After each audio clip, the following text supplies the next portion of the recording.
عنوان پہ گفتگو کرنے سے پہلے حسب معمول فضائل درود شریف کے حوالے سے آقا کریم رؤوف الرحیم صلی اللہ تعالیٰ علیہ وسلم کے مبارک فرمان کا مفہوم آپ حضرات کی خدمت میں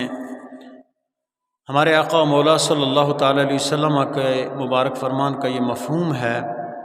کہ جو کسی کتاب میں میرے اسم گرامی کے ساتھ درود لکھے، یعنی جب وہ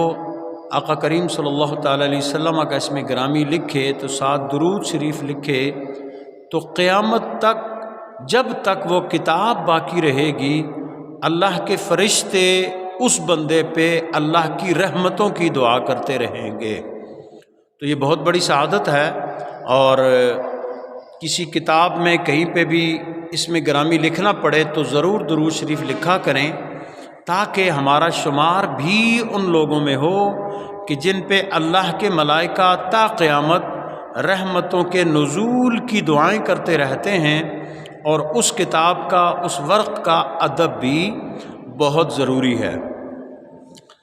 یہ آج کا جمعۃ المبارک ماہ ربیع الاول شریف کا 1444 کا یہ پہلا جمعۃ المبارک ہے، اور یہ مبارک اور بابرکت مہینہ اہل ایمان پہ سایہ فگن ہو چکا ہے۔ اس کی بے معنی لوگوں کو بھی مبارکباد دی جاتی ہے کہ اس میں ہمارے آقا صلی اللہ تعالیٰ علیہ وسلم کی ولادت باسعادت ہوئی۔ ویسے تو ہر مہینے کی مبارک دینا ضروری نہیں ہے، لیکن اگر مبارک سے مراد یہ ہو کہ آپ اپنے دوسرے بھائی کے لیے، اپنی بہن کے لیے، اپنے مسلمان بھائیوں کے لیے برکت کی دعا کر رہے ہیں تو اس میں کوئی حرج بھی نہیں ہے۔ عمومی طور پہ اب ہمارے معاشرے کا یہ ٹرینڈ بن گیا ہے کہ ہر مہینے کی لوگ مبارکباد دیتے ہیں کہ فلاں مہینے کا چاند مبارک ہو، مبارک ہو۔ تو مبارک کا جو بنیادی مفہوم اور مطلب ہے وہ یہ ہے کہ آپ اپنے دوسرے بھائی کے لیے برکت کی دعا کر رہے ہیں۔ تو اگر اس نیت کے ساتھ مبارکباد دی جائے تو بہت اچھی بات ہے، اور اس کو فرض اور واجب نہ سمجھ لیا جائے تو اس میں کوئی حرج نہیں ہے۔ لیکن ماہ ربیع الاول شریف کی مبارکباد بایمانہ اس کی اہمیت بڑھ جاتی ہے کہ یہ ہمارے آقا و مولا صلی اللہ تعالیٰ علیہ وسلم کی ولادت باسعادت کا مہینہ ہے۔ اگرچہ صحیح روایات کے مطابق اللہ سبحانہ و تعالیٰ کی مخلوق میں جو سب سے پہلے اللہ نے اپنی جس مخلوق کو پیدا فرمایا وہ ہمارے آقا و مولا صلی اللہ تعالیٰ علیہ وسلم کا نور ہے۔ اللہ نے سب سے پہلے اپنے محبوب کے نور کو اپنے نور سے پیدا کیا، تو اس اعتبار سے تو حضور ساری مخلوق میں اولین ہیں، اللہ کی سب سے پہلی مخلوق ہیں، اور اس پہ بہت سی احادیث بھی شاہد ہیں، اور امت کا تعامل بھی ہے، آثار صحابہ بھی ہیں۔ تو اس اعتبار سے تو ہمارے آقا و مولا صلی اللہ تعالیٰ علیہ وسلم کو اللہ نے آپ کے نور کو سب سے پہلے پیدا کیا، لیکن اس نور کو بشری شکل دینا، کیونکہ ہمارے آقا مولا صلی اللہ تعالیٰ علیہ وسلم کو اللہ نے شان نورانیت بھی دی ہے اور شان بشریت بھی عطا کی ہے۔ اگر کوئی حضور کی نورانیت کا انکار کرتا ہے یہ بھی گمراہی ہے، اور حضور کی شان بشریت کا انکار کرتا ہے تو یہ بھی گمراہی ہے، کیونکہ اللہ سبحانہ و تعالیٰ نے آپ کو یہ ساری شانیں عطا کی ہوئی ہیں۔ تو حضور کی نورانیت تو اس کائنات کی سب سے پہلی خلقت ہے، لیکن آپ کو، آپ کی بشریت کو اللہ سبحانہ و تعالیٰ نے، یعنی بہت کثرت کے ساتھ جو روایات ہیں جن پہ بہت زیادہ امت کے اکابرین کا،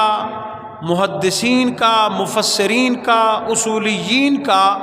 اتفاق ہے، وہ ہے 12 ربیع الاول شریف، کہ اللہ سبحانہ و تعالیٰ نے اپنے محبوب صلی اللہ تعالیٰ علیہ وسلم کی ولادت کے لیے جس دن کو منتخب فرمایا وہ ماہ ربیع الاول شریف کی 12 تاریخ تھی، پیر کا دن تھا کہ آقا کریم صلی اللہ علیہ وسلم کی ولادت باسعادت ہوئی۔ اس سلسلے میں جو اہل ایمان ہیں وہ ماہ ربیع الاول شریف کا استقبال بڑی محبت کے ساتھ کرتے ہیں، بڑی عقیدت کے ساتھ کرتے ہیں، اور اپنی اپنی بساط کے مطابق اپنے آقا و مولا صلی اللہ تعالی علیہ وسلم کی آمد مبارک کے جشن کو مناتے ہیں۔ اور ہمارے علماء کا شروع سے بھی اور آج بھی یہی لوگوں کو تلقین کرنے کا وتیرہ رہا ہے، یہی تلقین کی ہے کہ اپنے آقا و مولا صلی اللہ تعالی علیہ وسلم کی ولادت باسعادت کی خوشی ضرور منائیں، لیکن شرعی حدود کو مد نظر رکھتے ہوئے منائیں، اور کوشش یہ کریں، اہتمام بلکہ یہ کریں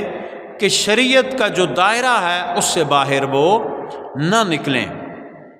تو ہماری آج کی گفتگو کا جو موضوع ہے وہ یہی ہے، استقبال ربیع الاول، اور ایک سوال کا جواب کہ ہمارے بعض دوست یہ سوال کرتے ہیں کہ آقا کریم صلی اللہ علیہ وسلم کی ولادت باسعادت ایک مرتبہ ہو چکی ہے، بار بار آپ کیسے یوم ولادت مناتے ہیں، اور اس کا کیا قرآن و سنت میں کوئی ثبوت ہے؟ کیا رسول اللہ صلی اللہ تعالی علیہ وسلم کے عمل مبارک سے یہ چیز ثابت ہے کہ ہر سال حضور کی ولادت کے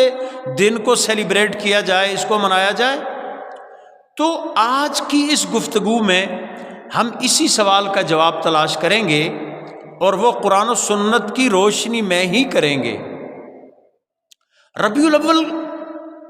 بڑا پیارا نام ہے، اور اب تو ہمارے لوگوں نے مطلب اور نام ساتھ رکھنے شروع کر دیے، کوئی ربیع النور کہتے ہیں، کوئی کیا کہتے ہیں، لیکن اس کا جو پیارا نام ہے اور بابرکت نام ہے، خوبصورت نام ہے اور بامعنی نام ہے، وہ ربیع الاول ہے۔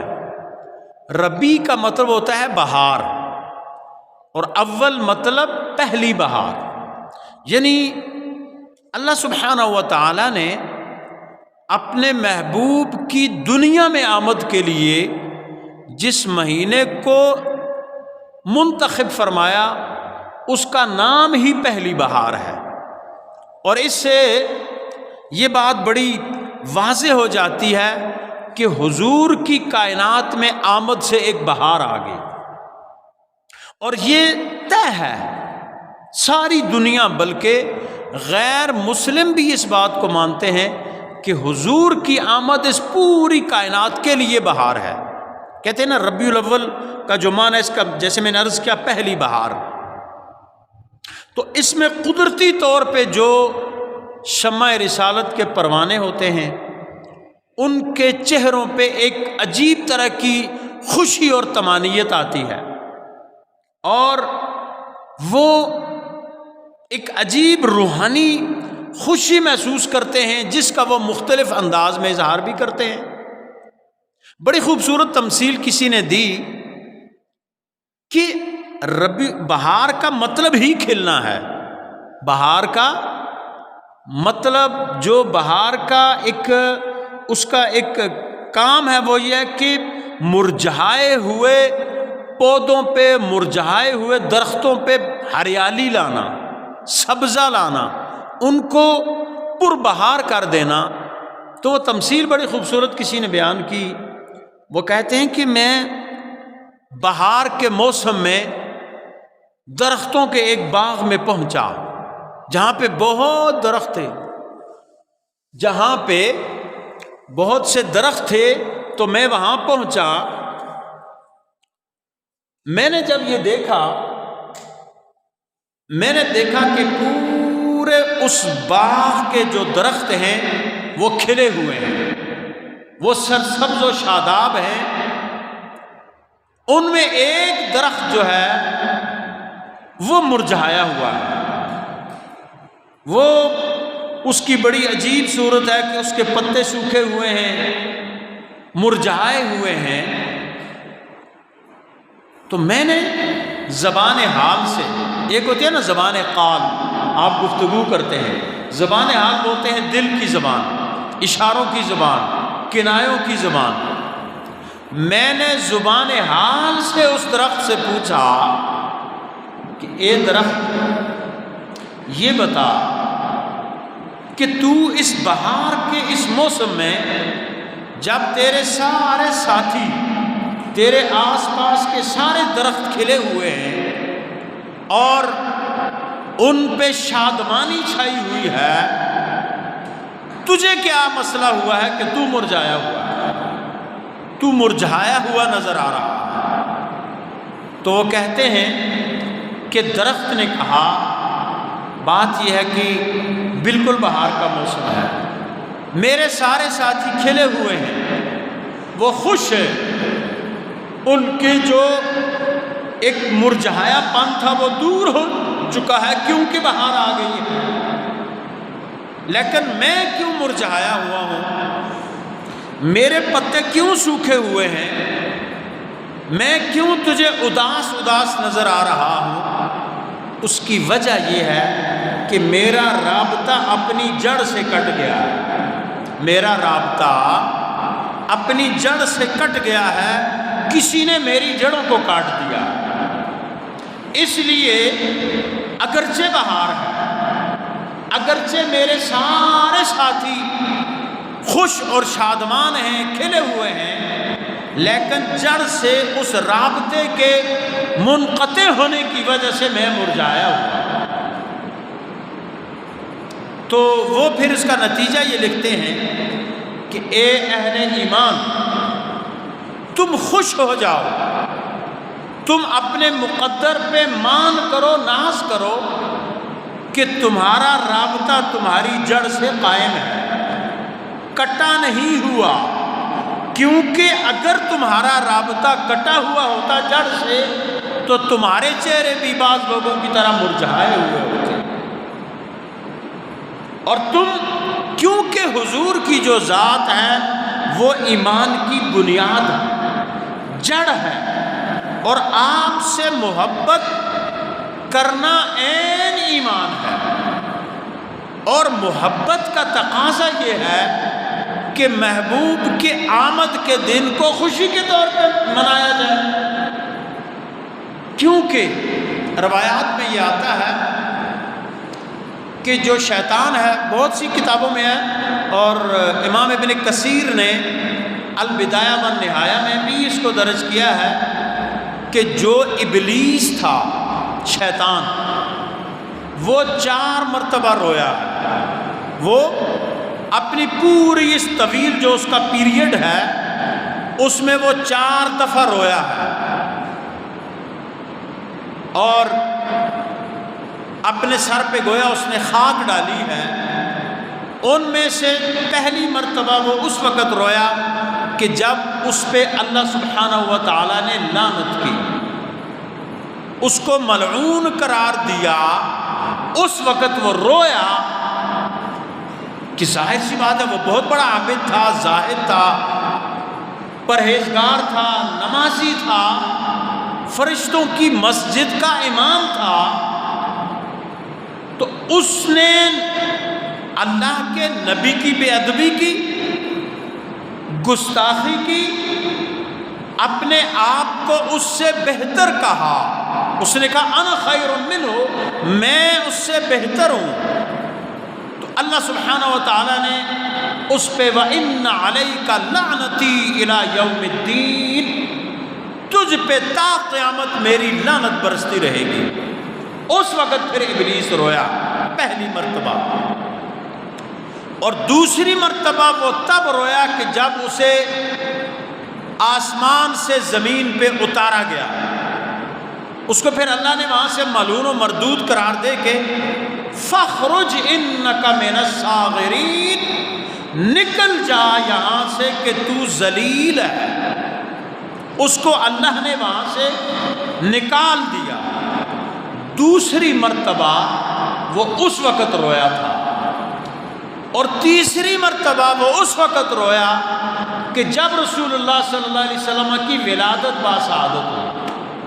یعنی حضور کی ولادت کے دن پہ رونا یا چہرے پہ انقباض آنا یا مرجھائے ہوئے چہرے لینا، یہ ابلیس کا طریقہ ہے۔ تیسری مرتبہ اس وقت رویا، اور چوتھی مرتبہ وہ اس وقت رویا کہ جب سورہ فاتحہ نازل ہو۔ یعنی یہ کل 4 مرتبہ رویا ہے، جن میں سے ایک مرتبہ وہ آقا کریم صلی اللہ تعالیٰ علیہ وسلم کی ولادت با سعادت والے دن رویا تھا۔ تو گویا اس سے واضح یہ ہوا کہ رسول اللہ صلی اللہ تعالیٰ علیہ وسلم کی آمد پہ شرعی حدود میں رہتے ہوئے خوشی منانا، یہ بات ہمارے لوگوں کو یاد رکھنی چاہیے کہ نجات صرف شریعت پہ چلنے میں ہے، نجات صرف رسول اللہ صلی اللہ علیہ وسلم کی سنت پہ ہے، نجات حضور کے صحابہ اور اہل بیت کے طریقے پہ ہے، نجات اولیاء اللہ کے راستے پہ چلنے میں ہے، شیطانی راستوں میں چلنے میں کبھی نجات نہیں ہے۔ اس لیے بندہ مومن کی خوشی میں اور عام آدمی کی خوشی میں زمین و آسمان کا فرق ہوتا ہے۔ لوگ چیزوں کو سیلیبریٹ کرتے ہیں، خوشیاں مناتے ہیں، غیر مسلموں کی رسموں کو لے کے شادی بیاہ کرتے ہیں۔ اکثر رسمیں جو ہوتی ہیں وہ غیر مسلموں کی ہیں، اور اگر کوئی مسلمان شریعت کے مطابق وہ خوشی اپنی کرتا ہے، شادی بیاہ کی ہو، کوئی اور تقریب ہو، تو ظاہر سی بات ہے آج کے دور میں لوگ اس کو مطعون کرتے ہیں، تانے دیتے ہیں کہ اس کے پاس خرچہ نہیں تھا، اس واسطے مراسی اس نے منگائے، ٹھول مارنے والے، اس واسطے اس نے گانے بجانے والے نہیں منگائے، اس واسطے اس نے اس طرح نہیں کیا، فلاں نہیں کیا، فلاں نہیں کیا۔ میرے بھائیوں، یہ شیطانی کھیل ہے، اور اس شیطانی کھیل نے بدقسمتی سے ہمارے میلاد شریف کے معمولات کو بھی اپنی لپیٹ میں لے لیا۔ الحمدللہ یہاں ہمارے ہاں کشمیر میں تو ایسا کوئی روایت نہیں ہے، لیکن پاکستان میں بعض جگہوں پہ لوگ اس میلاد کے مہینے کو اس طرح سیلیبریٹ کرتے ہیں کہ وہ شریعت کی حدود اس سے پامال ہوتی ہیں۔ مثلاً زمین پہ وہ نقش و نگار کئی لوگ بناتے ہیں، اس پہ وہ درود شریف لکھ دیتے ہیں، اس پہ رسول اللہ صلی اللہ علیہ وسلم کا اسم گرامی لکھ دیتے ہیں، یا کیک بناتے ہیں اس پہ کلمہ لکھتے ہیں، درود لکھتے ہیں، پھر اس کیک کو کاٹتے ہیں۔ بعض جگہوں پہ جلوسوں کے ساتھ، بعض کوئی اکا دکا، اس میں وہ ڈھول بجانے والے لوگ بھی شامل ہوتے ہیں۔ یہ پنجاب، یہ سندھ میں زیادہ تر ہوتا ہے، الحمدللہ ہمارے یہاں ایسا کلچر اور روایتیں بالکل نہیں ہیں۔ لیکن میرے بھائیوں، اس کا مطلب یہ نہیں ہے، میں ایک مثال دیا کرتا ہوں، میں نے اس پہ مضمون بھی لکھے ہوئے ہیں، وہ مختلف اخبارات میں آتے بھی رہتے ہیں۔ بعد میں تھوڑی سی اس سوال کے جواب کی کرنا چاہتا ہوں کہ تاکہ آپ کو اس سوال کا جواب مل جائے، لیکن یہ ایک درد ہے جو میں آپ سے شیئر کرنا چاہتا ہوں کہ ہمارے ہاں بعض لوگوں نے جس طرح خانقاہی نظام کو بدنام کر دیا، بعض لوگوں نے اس میں خلاف شرع حرکات کر کے، کسی بھی اللہ والے نے کبھی یہ نہیں کہا کہ تم نے آ کے میری قبر پہ سجدہ کرنا ہے، یا کسی عالم نے یہ نہیں کہا، نہ لکھا ہے کہ میری قبر پہ تم نے مطلب جا کے بزرگوں کی قبروں پہ سجدے کرنے ہیں۔ حتیٰ کہ ہمارے علماء نے تو یہ لکھا ہے ایک ہاتھ قبر سے دور ہو کے فاتحہ پڑھا ہے، انہوں نے تو چومنے چاٹنے سے بھی منع کیا ہوا ہے، لیکن آپ کتنے جاہلوں کو دیکھتے ہیں کہ جا کر سجدے کرتے ہیں، وہ مطلب وہاں پہ پڑے رہتے ہیں۔ یہ جہالت ہے۔ اسی طرح میلاد شریف کے معمولات کو بعض سستی شہرت کے جو حامل لوگ ہیں، جو سستی شہرت کے خواہاں ہیں، چاہتے ہیں، انہوں نے اس کے معمولات کو بدنام کر دیا۔ وہ کہتے ہیں کوئی یونیک کام کریں، جیسے ہمارے فیمس ہونے کے لیے کوئی کام بعض لوگ کر دیتے ہیں نا، اپنے آپ کو پٹوا دیتے ہیں، کوئی اور اس طرح کا کام کر دیتے ہیں کہ یار ہم اس طرح، ہمیں میڈیا کوریج دے گا۔ اب وہ میڈیا کوریج کے لیے کیا کرتے ہیں، کہ کوئی ایسی چیز کرتے ہیں، مثلا فلاں بندے نے 1.5 من کا کیک بنا دیا، فلاں بندے نے 50 من کی دیگ تیار کر دی سویٹ کی۔ اب ظاہر سی بات ہے یہ اخبار کی خبر بنتی ہے، اخبارات میں آتی ہے، اس کی تصویر آتی ہے، وہ دیگ کی آتی ہے، وہ لوگوں کی آتی ہے، وہ فیمس ہو جاتا ہے، یار یہ تو بنا نا۔ اسی طرح کیک، اب دیکھیں کتنی بڑی بے ادبی ہے۔ رسول اللہ صلی اللہ علیہ وسلم کا اس میں گرامی لکھ کے کیک کے اوپر پھر اس کو تلوار سے کاٹنا یا چھری سے کاٹنا، یعنی کیک بڑے بڑے بنائے جاتے ہیں نا، آپ دیکھتے ہیں میڈیا میں آتے ہیں، منوں کے حساب سے لوگ کیک بناتے ہیں، اس کو پھر اس پہ درود شریف لکھتے ہیں، اس پہ کلمہ لکھتے ہیں، اس پہ رسول اللہ صلی اللہ علیہ وسلم کا اس میں گرامی لکھتے ہیں، اور پھر اس کیک کو کاٹتے ہیں اور پھر کھانے کے لیے جو ہمارے معاشرے میں ہوتا ہے وہ تو آپ کو پتہ ہی ہے، پھر کھانا کم ہوتا ہے، ایک دوسرے کے کپڑوں اور منہ پہ ملنا زیادہ ہوتا ہے۔ وہ کسی دعوت میں جاتا ہوں، کہتا ہوں یار خیر ہے اس دعوت اس کو بندہ بھوکا ہی چلے، لیکن جس طریقے سے ہمارے یہاں لوگ حملہ کرتے ہیں ڈائننگ ٹیبل پہ نا، اس حملے سے ہم کہتے ہیں یار ہم لوگ تو دور ہی رہے بھائی۔ تو اس کیک کی کتنی بڑی بے ادبی ہوتی ہے، مطلب اس رسول اللہ صلی اللہ علیہ وسلم کے اسم مبارک کی، کلمے کی، لیکن ہمارے یہاں اخبارات میں آتا ہو یہ بڑا امیر بندہ ہے جی، اس نے 1.5 من، ظاہر سی بات ہے بھائی 1 پاؤ کا کیک کتنا مہنگا ہے، تو جو 1.5 من کا ہوگا یا من کا ہوگا یا 63 کلو، کئی لوگ مطلب حضور کی عمر کے اعتبار سے جو ظاہری آپ کی دنیا میں عمر تھی اس حساب سے وہ کیک پر کہتے ہیں، آقا کریم صلی اللہ علیہ وسلم کی عمر مبارک 63 سال تھی، لہٰذا اس پہ وہ 63 کلو ہونا چاہیے۔ تو یہ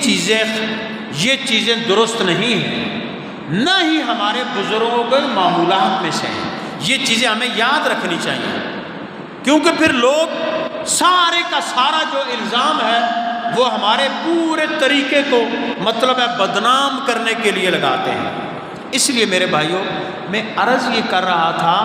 کہ ہمارا اور علماء اہل سنت کا جو صحیح معنوں میں رسول اللہ صلی اللہ علیہ وسلم کے عاشق ہیں، ان کا ایسی فضول رسموں سے کوئی تعلق نہیں ہے، اور اگر کوئی ایسا کرتا بھی ہے تو اسے نہیں کرنا چاہیے۔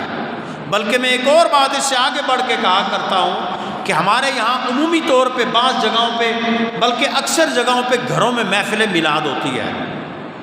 گھر میں کرنی چاہیے محفل میلاد،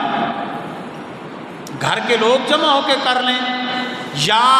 آپ اپنے پڑوسیوں کو رشتہ داروں کو بلا لیں، چائے پہ کر لیں، پانی پہ کر لیں، کوئی اور اللہ نے کریں ضرور، لیکن وہاں پہ جو خواتین کی محفل ہوتی ہے اس میں نے غالباً مجھے یاد آتا ہے جب پہلے سال یہاں ربیع الاول شریف میں آیا تھا تو میں نے کہا تھا یہ خواتین کی محفل سے منع میں نہیں کرتا کہ خواتین کی محفل نہ ہو، بالکل ہونی چاہیے، لیکن اس میں یہ اہتمام ضرور رکھیں کہ ساؤنڈ سسٹم لگا کے خواتین نعت خوانی نہ کریں، قرآن مجید کی تلاوت نہ کریں، کیونکہ کسی خاتون کے لیے جس طرح وہ عورت احترام والی ہے اسی طرح اس کی آواز بھی حرمت والی ہے۔ ہمارے دین نے اتنا عورت کی عزت اور حرمت کا خیال رکھا ہوا ہے، یہ تو جو نام نہاد این جی اوز ہیں، مغربی فنڈڈ این جی اوز، یہ تو بدبختوں نے ہماری خواتین کے حقوق کو پامال کر کے رکھ دیا، اور حقوق کے نام پہ پامال کر کے رکھ دیا کہ نکلو جی باہر۔ انہوں نے جو کیا ہے وہ تو ان کا مطلب بیڑا غرق کرنے کے لیے کیا ہے۔ دین نے حرمت دی ہے، عزت دی ہے، اور اس حرمت میں ایک یہ بھی شامل ہے کہ آپ کی آواز کوئی غیر محرم نہ سنے، چاہے آپ قرآن مجید کی تلاوت ہی کیوں نہ کر رہی ہوں، چاہے آپ اللہ کا ذکر ہی کیوں نہ کر رہی ہوں، چاہے آپ نعت ہی کیوں نہ پڑھ رہی ہوں۔ اس لیے اگر کوئی خواتین محفل میلاد کرنا چاہتی ہیں ضرور کریں، لیکن اپنے ایک بند حال میں، جہاں پہ ان کا پردہ بھی متاثر نہ ہو اور ان کی آواز غیر محارم تک بھی کسی صورت میں نہ پہنچے، یہ اہتمام ہو تو پھر خواتین کی محفل میلاد جائز ہے، وگرنہ خواتین کی محفل میلاد کرنا بھی درست نہیں ہے۔ اتنا احتیاط ہمارے بزرگوں نے لکھا ہے۔ اور مردوں کی محفل میلاد کے حوالے سے بھی یہ ہے کہ جیسے کہ آج کل ہمارا ٹرینڈ چل گیا ہے، لوگ سمجھتے ہیں جی کہ جب تک ہم بہت زبردست قسم کا ساؤنڈ سسٹم نہ لائیں، کسی مطلب بڑے پروفیشنل نعتخوان کو نہ بلائیں، کسی پروفیشنل خطیب کو نہ بلائیں، محفل میلاد ہوتی نہیں ہے۔ ہم نے الحمدللہ میں 28 سال تقریباً وہاں 76 میں رہا ہوں، ہم نے جو وہاں ٹرینڈ رکھا تھا، میں کہتا تھا چائے کے ایک کپ پہ محفل میلاد کریں، کوئی ساؤنڈ سسٹم نہ لگائیں، کسی خطیب کو نہ بلائیں، گھر کے افراد جو ہیں وہ جمع ہوں، ایک کمرے میں بیٹھیں، کچھ قرآن خوانی کریں، کچھ وہ درود شریف پڑھ لیں، درود و سلام کا ورد کر لیں، نعت خوانی کر لیں، کوئی اردو پڑھنے والا بچہ کسی کتاب سے رسول اللہ صلی اللہ علیہ وسلم کی کسی آپ کے فضائل میں سے، شمائل میں سے، خصائل میں سے کوئی باب پڑھ دے 5 منٹ کے لیے، آخر میں کھڑے ہو کے درود و سلام پڑھ لیں، دعا کر لیں، آپ کے گھر میں جو پکا ہوا ہے وہ کھا لیں، آپ کی محفل میلاد ہوگی۔ اور رسول اللہ صلی اللہ علیہ وسلم، اللہ اور اس کے رسول کی بارگاہ میں انسان کا اخلاص دیکھا جاتا ہے، یہ ظاہری کر و فر نہیں دیکھا جاتا۔ تو یہ تو کچھ ضمناً باتیں آ گئی وہ خوشی کے حوالے سے، سیلیبریشن کے حوالے سے۔ اصل میں اس سوال کے جواب کی طرف آ رہا تھا کہ یار رسول اللہ صلی اللہ علیہ وسلم کی ولادت تو ایک مرتبہ ہو چکی ہے، بلکہ مجھے رات کو کسی نے بھیجا بھی تھا یہ سوال۔ میرا بنیادی طور پہ موضوع صرف استقبال ربیع الاول شریف کا تھا، لیکن ایک سوال تھا، آج کل وہ مصیبت ہے یہ سوشل میڈیا کی، اور اس نے تو لوگوں کو مطلب پتہ نہیں کیا سے کیا کر دیا ہے۔ تو سوال تھا جی کہ کسی بندے نے بھیجا کہ یار میں نے جب رسول اللہ صلی اللہ علیہ وسلم کی ولادت کے حوالے سے پوسٹ کی تو نیچے کسی بندے نے کہا یار حضور کی ولادت بعد شہادت تو آج سے 15.5 سال پہلے ہو چکی ہے، تجھے کیا تھے جی آقا کا میلاد آیا ہے نا؟ تو مجھے اس کا جواب دیں۔ تو میں نے بہرحال اس کو تو خیر وائس کلپ میں جواب دیا بچے کو، لیکن میرے ذہن میں یہ بات بھی آ گئی کہ یار ہم اپنے سامعین سے بھی یہ بات شیئر کریں، کیونکہ بظاہر یہ سوال ایک مطلب ایک اہمیت تو رکھتا ہے نا کہ بھئی حضور کی ولادت با شہادت آج سے 1450 سال 1500 سال کے قریب مطلب ہو چکی ہے، بلکہ 1500 سال سے بھی زائد ہو گئے، ولادت با شہادت تو ہو چکی ہے، لیکن آپ آج کیوں یہ پڑھتے ہیں جی نغمے گاؤ حضور آ گئے ہیں اور آقا کا میلاد آیا اور یہ آیا؟ تو میں نے کہا بات یہ ہے کہ یہ ہم اپنی طرف سے نہیں کہتے، ہم اپنی طرف سے یہ چیز نہیں کہتے۔ یہ جو سورہ ابراہیم کی آیہ نمبر 5 کا ایک مختصر سا حصہ میں نے آپ کے سامنے پڑھا ہے، اس میں اللہ سبحانہ و تعالی نے ارشاد فرمایا وَذَكِّرْهُمْ بِأَيَّامِ اللَّهِ، کہ ان لوگوں کو اللہ کے دنوں کی یاد دلاتے رہو، لوگوں کو اللہ کے دنوں کی یاد دلاتے رہو۔ اب ظاہر ہے دن تو سارے اللہ کے ہیں، ساری ساعتیں اللہ کی، ساری گھڑیاں اللہ کی، پھر خاص ایام اللہ سے کیا مراد ہے؟ تو مفسرین کرام نے یہ لکھا ہے کہ ایام اللہ سے وہ دن مراد ہیں کہ جس دن اللہ کی کسی خاص نعمت کا نزول اس کی مخلوق پہ ہوا ہو، وہ اللہ کا دن ہے، اس کو ایام اللہ کہا گیا ہے قرآن کریم کی زبان میں۔ اور ظاہر سی بات ہے کہ حضور کی آمد نہ صرف مسلمانوں کے لیے، کیونکہ آپ تو عالمین کے لیے رحمت ہے نا، سارے جہانوں کے لیے، حضور کی آمد نہ صرف مسلمانوں کے لیے بلکہ پوری کائنات کے لیے رحمت ہے، اس لیے وہ دن اللہ کے دنوں میں کیوں شامل نہیں ہے؟ اور پھر اس کی آپ دلیل یوں لیں کہ حضرت سیدنا آدم علیہ السلام نے جب آپ کی توبہ قبول ہوئی نا، یہ جو میدان عرفات میں جبل نور ہے وہاں پہ آپ تھے نا، آپ کی توبہ قبول ہوئی عرفات کے میدان میں، اس کو جبل نور کہا جاتا ہے، اور لوگ وہاں پہ دعائیں مانگتے ہیں، وہاں پہ سنت ہے، لوگ جاتے ہیں رو رو کے۔ آپ کی دعا قبول ہوئی، وہ ایک ہی موقع تھا ظاہر ہے، لیکن اللہ نے ہر سال کے حاجیوں پہ لازم کر دیا کہ وہاں جاؤ اور اللہ کی حمد و ثنا بیان کرو، اللہ سے جو کچھ مانگو گے وہ تمہیں مل جائے گا۔ ہر سال، آج سیدنا آدم علیہ السلام کے دور کو ہزاروں سال گزر گئے ہیں، لیکن حاجیوں کے لیے لازم ہے کہ وہ ہر سال وہاں جائیں۔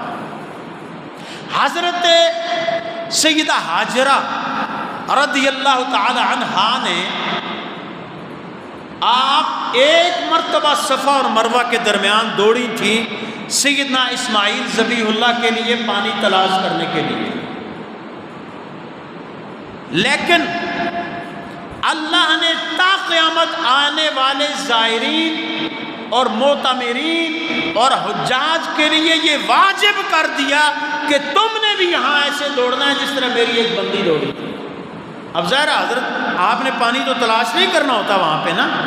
پانی تو ڈھونڈنا نہیں ہوتا،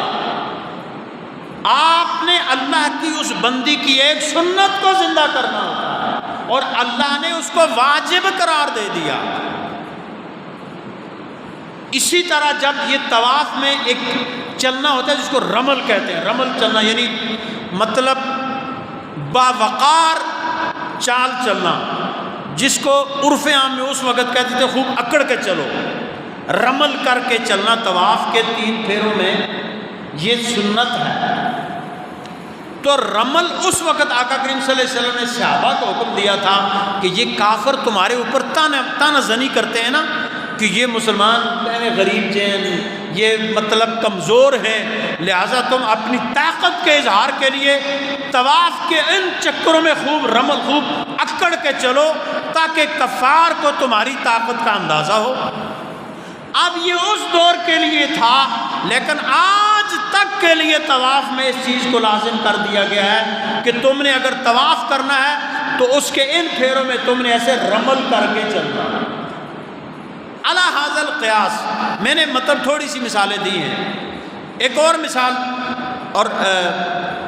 کہ جو رپیٹ کرنے کی، دہرانے کی بات ہمارے آقا صلی اللہ تعالیٰ علیہ وسلم جب ہجرت کر کے مدینہ طیبہ تشریف لے گئے تو آپ نے دیکھا کہ یہود ہر سال روزہ رکھتے ہیں یوم عاشور کو، یعنی یہ 10 محرم کو وہ روزہ رکھتے ہیں ہر سال۔ تو آقا کریم صلی اللہ علیہ وسلم نے ان سے پوچھا کہ تم لوگ کیوں روزہ رکھتے ہو؟ تو انہوں نے کہا یا رسول اللہ صلی اللہ علیہ وسلم، ہم ہر سال اس لیے روزہ رکھتے ہیں کہ 10 محرم کے دن قوم موسیٰ کو فرعون سے نجات ملی تھی، اللہ نے ہمیں بنی اسرائیل کو نجات دی تھی، اس لیے ہم اظہار تشکر کے طور پہ ہر سال روزہ رکھتے ہیں۔ اور پھر خود ہمارے آقا صلی اللہ علیہ وسلم کا عمل، خود ہمارے آقا کریم صلی اللہ علیہ وسلم ہر سال نہیں بلکہ ہر پیر کو روزہ رکھا کرتے تھے۔ مسلم شریف کتاب الصیام کی یہ صحیح حدیث مبارک ہے، حضرت ابی قتادہ رضی اللہ تعالیٰ عنہ اس کے راوی ہیں کہ آقا کریم صلی اللہ علیہ وسلم سے پوچھا گیا، سئل عن صوم یوم الاثنین، رسول اللہ صلی اللہ علیہ وسلم سے پوچھا گیا یا رسول اللہ آپ ہر پیر کے دن روزہ کیوں رکھتے ہیں؟ پیر والے دن روزہ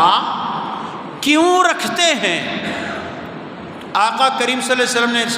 ارشاد فرمایا ذالک یوم فیہ ولدت، یہ وہ دن ہے کہ جس دن میری ولادت ہوئی۔ لوگ ہمیں کہتے ہیں یار تسی ہر سال کیوں رپیٹ کرتے ہو؟ رسول اللہ صلی اللہ علیہ وسلم تو ہر ہفتے رپیٹ کیا کرتے تھے، ہر پیر کو اپنا میلاد مناتے تھے روزہ رکھ کے۔ اب دوست لوگ ہم سے یہ پوچھیں گے وہ روزہ رکھتے تھے تم کیوں روزہ نہیں رکھتے؟ تو الحمدللہ لاکھوں لوگ اب بھی ہر پیر کو روزہ رکھتے ہیں امت مسلمہ کے، لیکن یہ بھی ہمیں یاد رکھنا چاہیے کہ ہر دور کے سیلیبریشن کرنے کے کچھ تقاضے ہوتے ہیں۔ ہم یہ نہیں کہتے کہ یہ جلوس نکالنا کوئی فرض ہے یا واجب ہے یا اس طرح کی چیز، فی نفس ہی حضور کی ولادت با سعادت کی خوشی منانا یہ ایمان کا حصہ ہے، اور یہ عشق کے باب میں، فقہ اور شریعت کے باب میں نہیں، عشق کے باب میں ہم اس کو فرض سمجھتے ہیں، کیونکہ حضور آئے تو ساری کائنات میں خوشی آئی، حضور آئے تو کائنات میں بہار آئی، اس لیے عشق اور محبت کے باب میں تو یہ فرض ہے۔ لیکن جو شرعی حدود کا تعین ہے، اصول جو ہیں اس کے مطابق یہ جتنے بھی معمولات ہیں یہ استحبابی امور میں آتے ہیں۔ یہ سوال کرنا ایسے ہی ہے کہ بھئی حضور نے تو روزہ رکھ کے میلاد منایا، تم کدھر جلوس نکالتے ہو، جلسے کرتے ہو، تو پھر ہمارا بھی یہ بنتا ہے کہ حضور نے تو دراز گوش پہ سواری کی تھی، آپ کیوں گاڑی میں بیٹھتے ہیں؟ حضور نے تو تلوار سے جہاد کیا تھا، آپ کیوں کلاشنکوف چلاتے ہیں؟ حضور نے تو ٹرین میں سفر نہیں کیا، کسی گاڑی میں سفر نہیں کیا، جہاز میں سفر نہیں کیا، تو آپ کیوں کرتے ہیں؟ در حقیقت یہ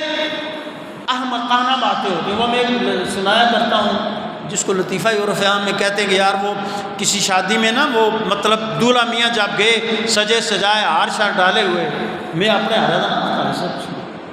دولہا میاں لوگ گئے، ہار ڈالا ہوا تھا، مولوی صاحب آگے کچھ ذرا سخت بیت والے بیٹھے ہوئے تھے، مولوی صاحب نے کہا کٹ ہے یار، اور دولہا تو اس وقت بہت پریشر میں ہوتا ہے کہ یار مولوی صاحب ہوں کلمے سن دفعہ لہٰذا حالات بڑے خراب ہو جاتے ہیں۔ دولہے نے ایک دم اس نے کہا کڑ ہارے بالکل جائز ہی نہیں ہے، غلط ہے یہ سب، کہیں کہاں حضور کے دور میں کسی نے ہار پہنا تھا، کسی صحابی نے پہنا، تو پہنتا لہٰذا نے کہا، دولہے بیچارے ایک دم مطلب فٹافٹ اتار کے ہار رکھ دیا نیچے۔ تو جب نکاح خطبہ وغیرہ ہو گیا، جاب قبول سارا پروسیس پورا گیا، پھر دولہا شہار ہو جاتا ہے نا کہ ہوں مطلب مولوی صاحب دیوار ہے۔ اب پروسیس پورا ہوا تو دولہا کے والد نے پیسے جیب سے نکالے اور حضرت صاحب کو پیش کرنے لگے کہ مولوی صاحب بسم اللہ جی، تو دولہے نے ہاتھ بڑھایا اور وہ نوٹ لے لیے، باپ کے ہاتھ سے وہ نوٹ لے لیے، تو مولوی صاحب نے کہا یہ کیا بدتمیزی ہے؟ دولہے نے کہا کہ صحابہ نے اور حضور نے ہار نہیں ڈالے تو یہ پیسے نکاح لینے کے، نکاح پڑھنے کے پیسے کب لیے تھے مجھے یہ بتائیں ذرا پہلے، پھر آپ کو پیسے دیں گے۔ اس واسطے تھی بڑے فیس نہ روکو، مہربانی کریں، انہیں ویسے بھی جواز تک آئے نا۔ عرض یہ کر رہا ہوں کہ یہ فضول باتیں ہیں کہ نہیں بس حضور نے روزہ رکھا ہے تم بھی روزہ ہی رکھو، دوسرا کوئی کام نہیں کرنا، نہیں۔ دیکھیں شریعت جتنی چیزوں کا نام ہے وہ یہ ہے کہ جس کو رسول اللہ نے جو عمل کیا وہ بھی شریعت ہے، جس کا حکم دیا وہ بھی شریعت ہے، جس سے حضور نے منع کیا وہ بھی شریعت ہے، اور جس سے حضور نے منع نہیں کیا وہ بھی شریعت ہے۔ اصولیین کا ایک اصول ہے کہ چیزوں میں جو اصل ہے وہ اباحت ہے، الاصل فی الاشیاء اباحۃ، ساری چیزیں بنیادی طور پہ مباح ہیں۔ اب ان میں حلال حرام جائز ناجائز کی تمیز کون کرے گا؟ شریعت کرے گی۔ جس طرح ہمارے امام صاحب امام اعظم ابو حنیفہ رحمہ اللہ کے دور میں بھینس ہے، آج بھینس کا دودھ بڑے شوق سے پیتے ہیں، گایوں کی بیماری ہے تو آج کل گوشت بھی بھینس کا خوب کھاتے ہیں سارے، لیکن کوئی فتویٰ نہیں لگاتا کہ یار حضور نے تو یہ بھینس کا دودھ نہیں پیا، گوشت نہیں کھایا، صحابہ نے نہیں کھایا، قرون اولیٰ میں نہیں ہو۔ یہ تو امام اعظم ابو حنیفہ کے دور میں ظاہر ہوئی جنگل میں پھر رہی تھی، لوگ پکڑ کے امام صاحب کے پاس لے گئے، فرمانے لگے حضرت یہ جانور ہے بڑا شریف ہے بیچارہ، تو ہم اس کا کیا کریں؟ آپ نے اس کے دودھ کو چیک کیا، اس کا دودھ دوہا، چیک کیا، اور اس کے بعد آپ نے فتویٰ جاری کیا کہ اس کا دودھ بھی تمہارے لیے جائز ہے اور اس کا گوشت بھی تمہارے لیے جائز ہے۔ اور سناؤ بھائی، مطلب یعنی کوئی عقل کی بات کرنی چاہیے نا۔ اس لیے یہ بات تو بالکل نادانی اور جہالت ہے کہ نہیں جس طرح انہوں نے منایا اس طرح مناؤ۔ سوال یہ ہے کہ کیا ہر سال رپیٹ کرنا، بار بار میلاد منانا یہ جائز ہے کہ نہیں ہے؟ تو وہ تو بالکل جائز ہے، وہ تو خود حضور ہر سال نہیں بلکہ ہر پیر کو رپیٹ کرتے رہے ہیں، کیونکہ پیر والے دن حضور نے فرمایا میری ولادت با سعادت ہوئی، اس لیے میں اپنا میلاد روزہ رکھ کے مناتا ہوں۔ اور دوسری جو میں عرض کرنا چاہتا تھا استقبال کے حوالے سے، قرآن مجید کی آیت سے میں نے آپ کو یہ عرض کر دی کہ اللہ نے خود فرمایا کہ ہر سال جب دینا ہے، کیونکہ ایک اور مثال قرآن مجید کی کہ جب سیدنا عیسیٰ علیہ السلام کی قوم نے آپ سے کہا کہ آپ اللہ سے دعا کریں کہ وہ ہم پہ خوان نعمت نازل فرمائے، یعنی آسمانی کھانا، آپ نے دعا کریں، آپ دعا فرمائیں اللہ ہم پہ آسمانی کھانا نازل کرے تاکہ ہم اس دن کو عید کے طور پہ منائیں، اس دن کو عید کے طور پہ منائیں۔ تو عیسیٰ علیہ السلام نے دعا کی اللہم ربنا انزل علینا مائدۃ من السماء تکون عیدا لاولنا وآخرنا، یا اللہ ہمارے اوپر آسمانی کھانا نازل فرما تاکہ وہ ہمارے اگلوں جو ہمارے آنے والے ہیں ان کے لیے بھی اور جو ہمارے گزرے ہوئے ان کے لیے بھی عید بن جائے، ہم اس کو عید کے طور پہ سیلیبریٹ کریں۔ ہمارے یہاں کہا یار سال میں تو 2 عیدیں، تو سو کہ تو تیسری عید کا ڈال دیجیے۔ او بھیا سال میں 2 عیدیں نہیں ہیں، وہ ایک حدیث کا مفہوم ہے کہ حضور جب مدینہ طیبہ تشریف لے گئے تو وہاں آپ نے دیکھا کہ وہ جو مدینہ کے باسی تھے، رہائشی تھے، وہ سال میں 2 دن مطلب اپنی خوشی کے منایا کرتے تھے۔ تو حضور نے فرمایا کہ اب تم ان دنوں کو چھوڑو، تم یہ 2 دن منایا کرو، کیونکہ اللہ سبحانہ و تعالیٰ نے تمہیں یہ 2 عیدیں عطا فرمائی ہیں۔ اور حضور نے کبھی یہ نہیں فرمایا کہ تیسری عید نہیں ہے، کیونکہ جمعے کے دن کو صحیح حدیث کے مطابق، میں انشاءاللہ اس پہ بات کروں گا، صحیح حدیث کے مطابق جو ہے جمعے کے دن کو حضور نے عید کا دن قرار دیا ہے۔ تو ظاہر سی بات ہے 1 مہینے میں تو مسلمان کی 4 عیدیں ہوتی ہیں، ہاں کوئی مسلمان نہ ہو تو اس کی تو ہم بات کرتے ہی نہیں ہیں، جو مسلمان ہے اس کی ہر مہینے میں 4 عیدیں ہوتی ہیں، بلکہ ایک حدیث پاک کا مفہوم ہے کہ بندہ مومن کے لیے وہ دن بھی عید کا دن ہے کہ جس دن اس سے کوئی گناہ سرزد نہ ہو۔ یعنی اگر ہم اس حدیث پہ اگر اللہ ہمیں توفیق دے دے کہ ہم اس پہ عمل کر لیں پھر تو ہمارا سارے دن ہی عید ہوں گے نا جی، کیونکہ جب حضور نے فرما دیا کہ بھئی عید کا دن تمہارے لیے وہ بھی ہوگا کہ جس دن تمہارے سے کوئی گناہ سرزد نہیں ہوگا۔ تو میرے بھائیوں، میرے دوستوں، میرے بزرگوں، یہ سارے وساوس ہیں، سارے اوہام ہیں، شکوک و شبہات ہیں۔ جیسا کہ میں نے پہلے عرض کیا کہ رسول اللہ صلی اللہ علیہ وسلم کی ولادت با سعادت کے، آپ کی آمد مبارک کے اس مہینے کو، اس میں خوشی منانا شریعت کی حدود میں رہ کر یہ ایک بندہ مومن کی شان ہے،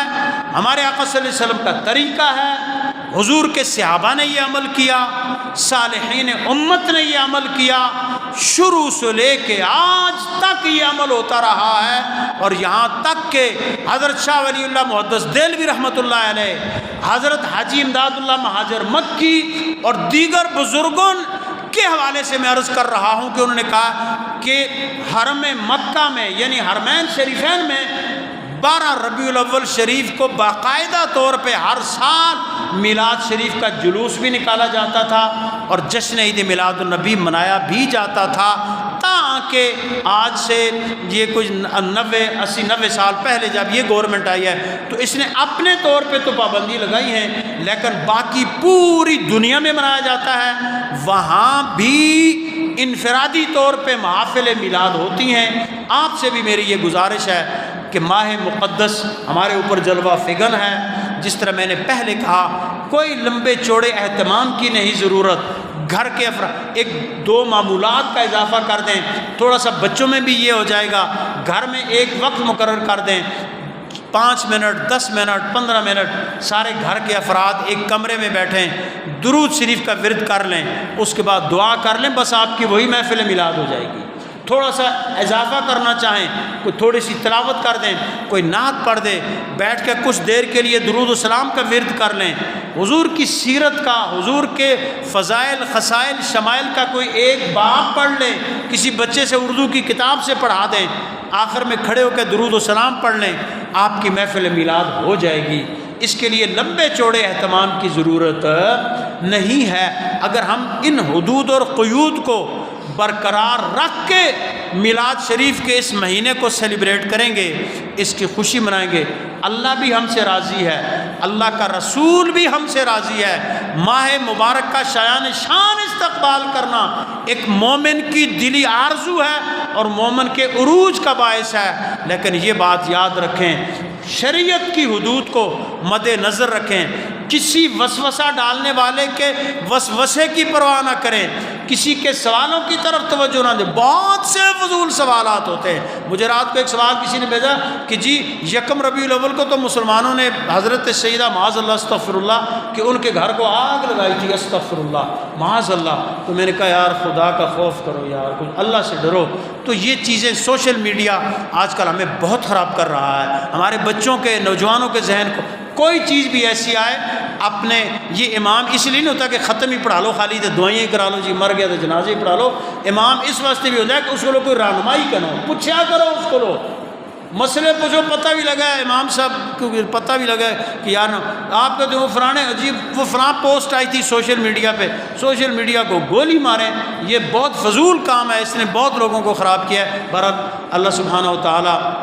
سے ہم سب کو یہ دعا کرنی چاہیے کہ آقا کریم صلی اللہ علیہ وسلم کی اس آمد کے مبارک مہینے میں اللہ ہمیں اس کا شایان نشان استقبال کرنے کی توفیق دے۔ اللہ تعالی ہمیں شرعی حدود کو مد نظر رکھتے ہوئے حضور کے میلاد کی خوشیاں منانے کی توفیق عطا فرمائے، اور اللہ سبحانہ و تعالی ہمیں آقا کریم صلی اللہ علیہ وسلم کی سیرت مطہرہ پہ کما حق و عمل کرنے کی توفیق عطا فرمائے۔ وما توفیق